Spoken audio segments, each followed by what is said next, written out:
Cerita diawali dengan memperlihatkan sekelompok pemuda yang hendak merampok sebuah minimarket. Mereka mengancam bahkan menghantam kasir di sana bermaksud untuk menjadikannya merasa terintimidasi, sehingga tak lama datang seorang wanita yang dengan santainya ingin membayar, membuat si kasir merasa kebingungan.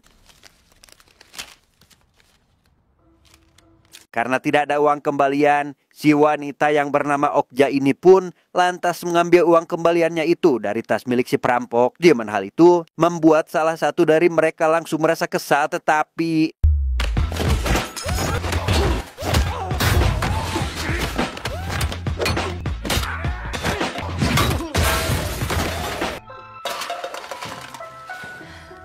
disinilah mari saya perkenalkan Anda semua pada latar belakang sosok Okja. Okja ini merupakan seorang mantan agen pengawal khusus di sebuah perusahaan keamanan yang bertugas mengawal para tamu VIP, sehingga tak heran jika dirinya memiliki kemampuan khusus dalam bela diri.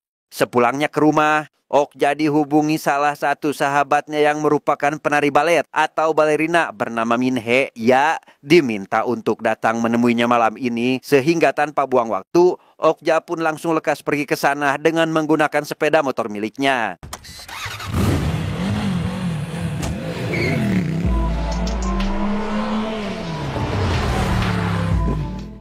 Setibanya di depan pintu, Okja yang tak kunjung mendapat respon meski telah menekan bel beberapa kali pun memutuskan masuk ke sana karena mengetahui password pintu tersebut. Ia segera mencari keberadaan Minhe hingga menemukan sepatu balet dengan secuir kertas bertuliskan permintaan tolong untuk membalaskan dendam. Entah apa yang sedang dialami sahabatnya ini, Okja yang kebingungan pun lekas menghubungi Minhe yang ternyata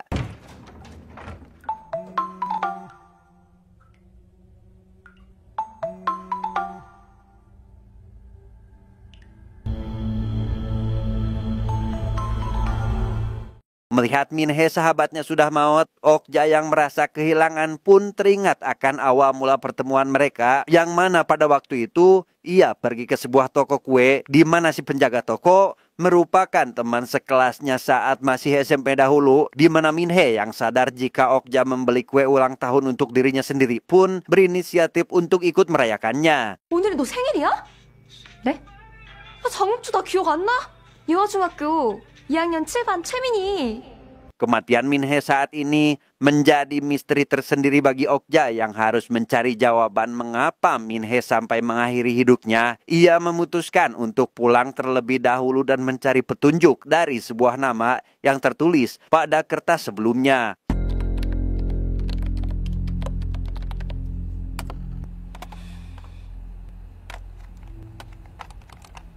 Tak lama, Okja menemukan akun media sosial dengan nama yang serupa, di mana seorang pria yang rupanya berprofesi sebagai penjual makanan membuatnya lekas mencoba untuk memesan salah satu menu yang tersedia. Namun percakapan mereka tak berlangsung lama, akibat si pemilik akun tiba-tiba keluar meninggalkan obrolan.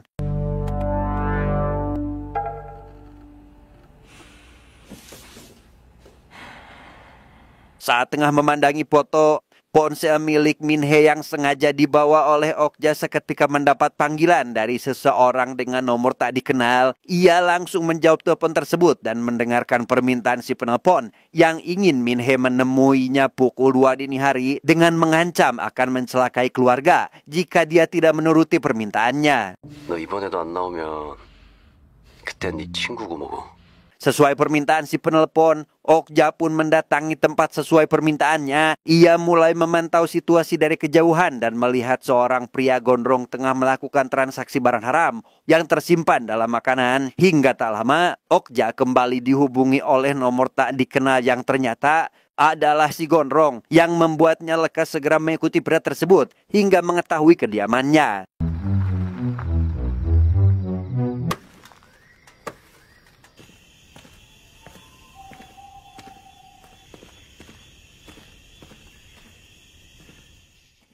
Keesokan paginya, Okja yang sengaja menunggu si pria gondong keluar meninggalkan rumah, langsung pergi ke kediaman orang tersebut untuk mencari petunjuk. Ia membobol pintu dengan alat seadanya dan lekas menyimpan beberapa penyadap suara untuk mengetahui siapa sebenarnya pria ini.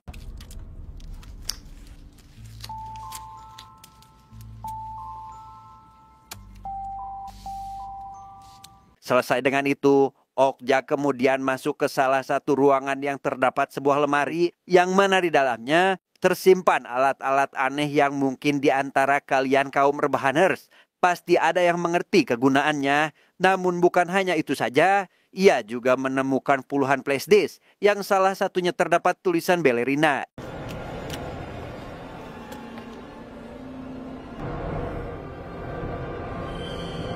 Saat dicek, Okja pun benar-benar dibuat terkejut karena flashdisk tersebut berisikan video Minhe tengah dihem-hem oleh sosok pria bertopeng, sehingga dari sinilah terkuak sebuah fakta jika pembalasan dendam yang ditunjukkan oleh Minhe, sahabatnya, tiada lain kepada si mesum gondrong ini.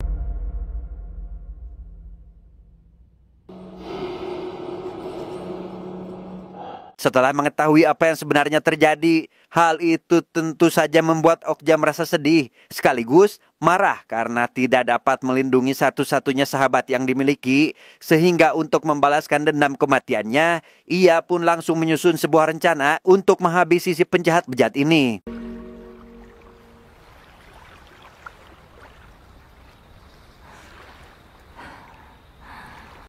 Okja yang sebelumnya telah meletakkan penyadap suara kini mendengarkan perkataan si gondrong yang hendak mencari bangsa baru di sebuah klub malam, sehingga tak ada pilihan lain. Okja pun lekas pergi ke kediaman Minhe untuk meminjam pakaian supaya terlihat menarik esok hari.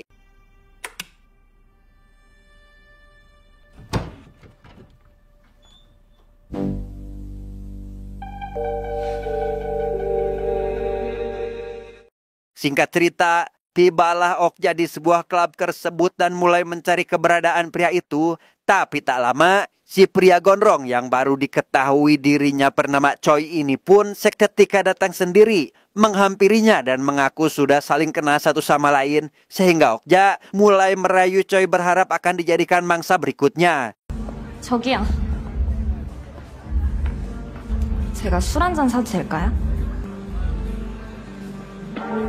Selesai di situ, Okja kemudian dibawa ke sebuah hotel di mana Choi nampaknya sudah bekerja sama dengan penjaga hotel di sana. Hingga setibanya di dalam kamar, Okja yang berpura-pura teler akibat kebanyakan minum arbal membuat Choi langsung menyiapkan peralatan serta mengenakan sebuah topeng kebanggaannya dan...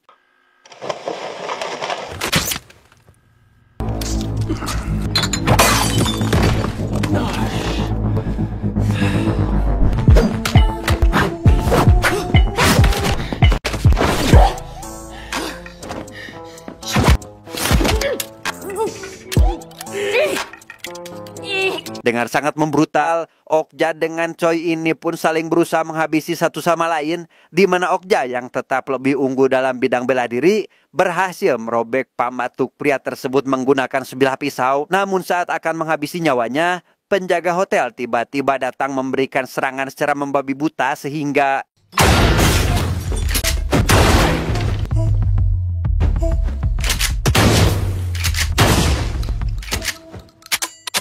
Baru saja akan meninggalkan kamar, muncul penjaga lain yang kini datang dengan membawa gergaji mesin. Namun saat pria itu hendak menyerang, seorang wanita mengenakan seragam sekolah dengan sengaja membuka pintu kamarnya yang membuat penjaga tersebut kehilangan sebagian kakinya.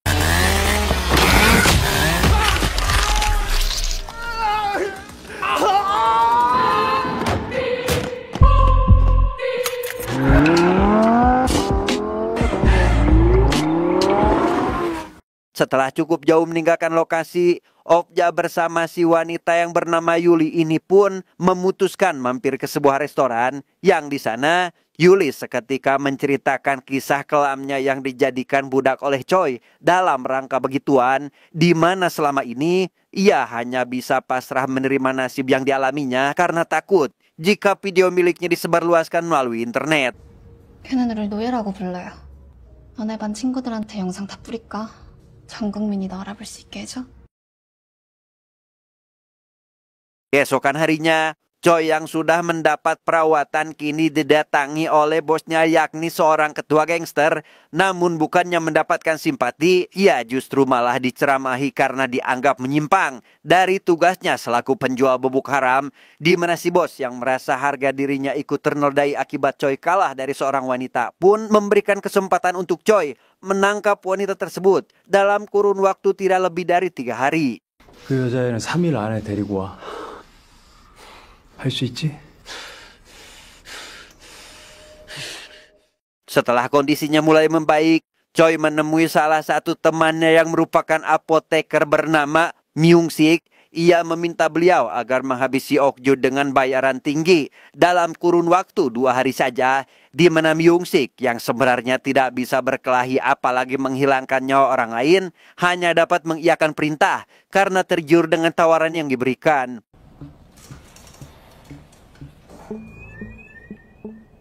내가 지금 장난하는 것 같아요? 아니야.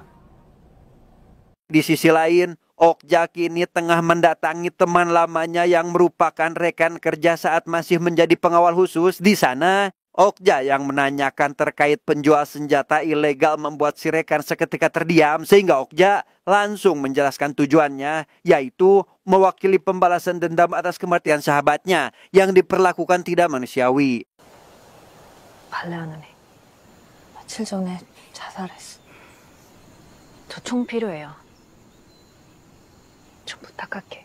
Beberapa jam menunggu, Okja yang sudah berhasil memesan senjata kini berada di ladang tandus didampingi Yuli untuk melakukan pertemuan. Hingga tak lama, sebuah mobil box datang menghampiri mereka di mana sosok si penjual rupanya adalah pasangan lansia. Yang di sana pasangan itu pun langsung mempersilahkan Okja untuk memilih sendiri senjata yang diinginkannya. 장전도 안 되는데요? 장전이 안 되는 총이 어디 있어? 아유 고장냈네. 기름이 말랐나 왜 이러?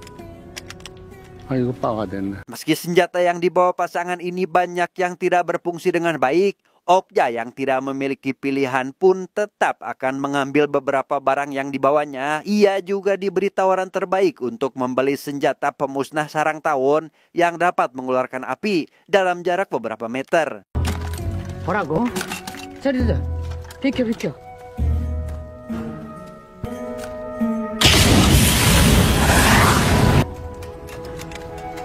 어때? 죽이지? Sepulangnya ke rumah, Okja segera memperbaiki senjata yang baru dibeli olehnya. Ia juga pergi ke minimarket terdekat meninggalkan Yuli seorang diri untuk hanya sekedar membeli beberapa cemilan. Namun saat kembali pulang, Okja mendapati Yuli tidak ada di ruangan manapun. Sampai akhirnya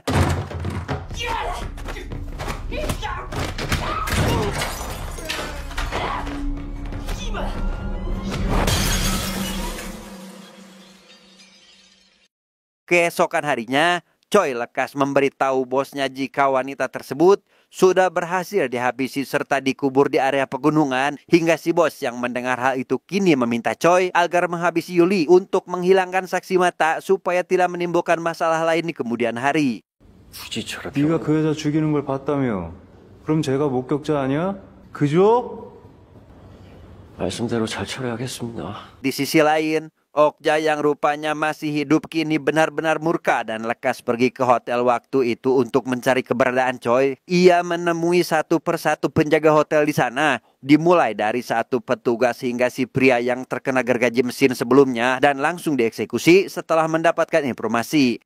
그 새끼 어딨어?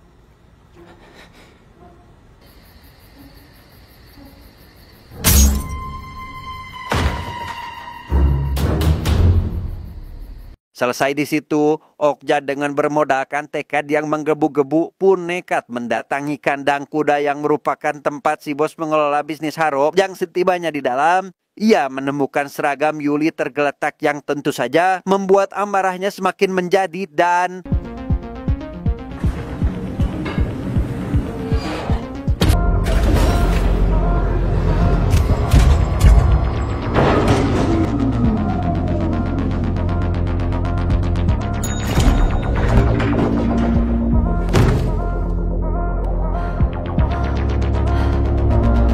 Setelah menghabisi beberapa penjaga dengan cukup mudah, tibalah Okja di sebuah ruangan yang terdapat puluhan gangster. Tengah bekerja untuk memproduksi barang haram, ia dengan santainya membuat kesepakatan tidak akan pernah datang ke tempat ini lagi jika Yuli dibebaskan, tetapi 내가 여긴 그냥 지나가 줄게. 혹시 나한테 말해줄 수 있는 사람 있겠니? 네가 걔구나. dan ya, muncullah si bos yang malah bertele-tele dengan mengajaknya makan terlebih dahulu, di mana hal itu membuat Okja semakin emosi dan dengan cepat menghabisi si bos dengan hanya satu tembakan, sempat berhasil membuat semua anggota gangster merasa terintimidasi. Okja yang malah mendapati pistol miliknya Macet pun kini harus menghadapi semua orang yang ada di sana sehingga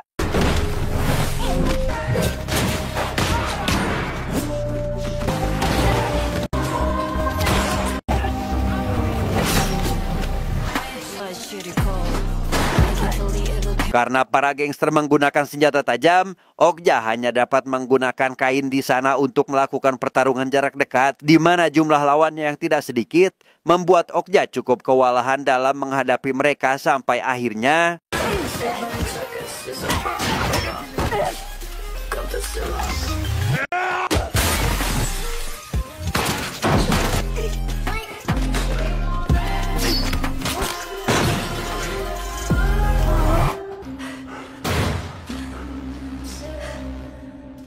setelah para gangster berhasil dibuat tak berdaya, Okja yang baru keluar hendak meninggalkan ruangan, melihat Yuli yang tak berdaya kini tengah dibawa oleh Myung-sik. Tanpa mengeluarkan sepatah kata, ia yang emosi pun bermaksud menghabisi nyawa pria itu, tetapi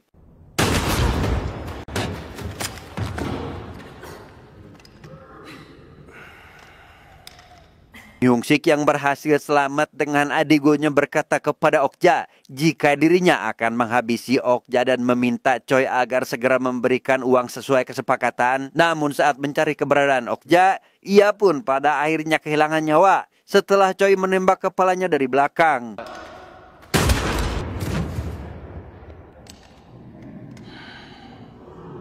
Saat Okja akan dihabisi, Yuli yang ternyata masih hidup lekas berusaha menggunakan pistol yang ada di dekatnya untuk menghabisi Choi, di mana hal itu membuat Okja kini memiliki kesempatan sehingga dapat mengembalikan keadaan dan membuat Choi seketika terkapar tak berdaya.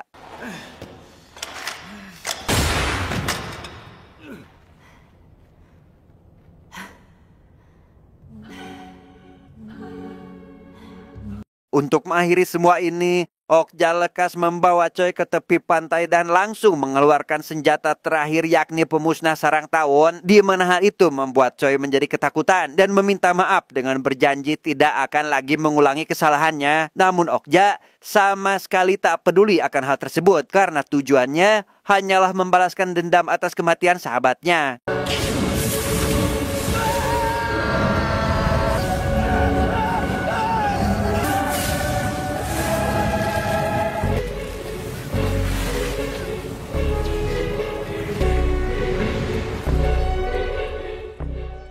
Keesokan paginya, Okja lekas pergi ke kediaman Choi untuk mengambil semua flashdisk berisi video penggadabahan. Ia bermaksud akan membakar semua flashdisk tersebut supaya tidak tersebar luas di media sosial dan lekas pergi untuk menjalani kehidupan normal seperti sebelumnya.